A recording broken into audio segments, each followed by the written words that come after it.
A member of the European Union, an Irish politician, Claire Daly, calls out the hypocrisy of the European Union to their face when it comes to Africa. Let me show you this clip. We'll come back. The Western media shows two warlords, two rival military factions, ordinary people frightened and fleeing, but nothing explained, no context, no responsibility. The European elites throw up their hands and wonder, how shall we swoop in and save the Africans from themselves? But there's no mention of European funding, external border policies, the financing of state forces to round up desperate people migrating north to stop them reaching Europe. We've removed our fingerprints from this disaster and we pretend it comes from nowhere. I agree that we need peace, but how? As usual, this isn't about what we must do, but what we've got to stop doing. Sudan needs civilian government.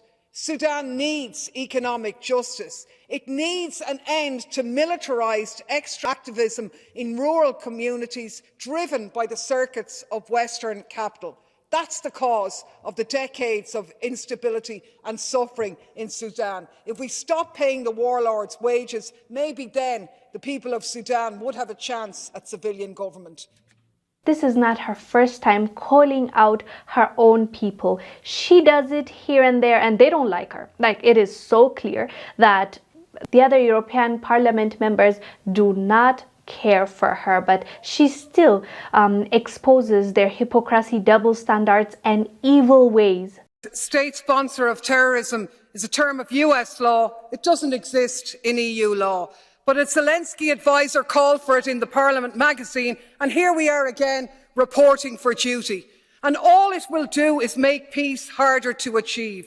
Exactly, of course, what the extremists want. No peace, no off-ramps, all bridges burning, and Ukraine a permanent abattoir in a suicidal holy crusade against Russia. So, if you want to start naming state sponsors of terrorism, let's do it. European sponsorship of Israeli terrorism in Palestine, Western sponsorship of Saudi terror in Yemen, ISIS, the product of French, American, British, Turkish and Gulf sponsorship in Syria and Iraq. Decades of right-wing US-backed terrorism against the Cuban Revolution, the Contras in Nicaragua, death squads in Guatemala, in El Salvador. Remember Vietnam, Laos, Cambodia, horror after horror, terror after terror. There's nothing constructive about the pot calling the kettle black. Would you ever cop on, start championing peace and end the war, which is patently in the interests of EU, Ukrainian and Russian citizens? The bottom line is, she is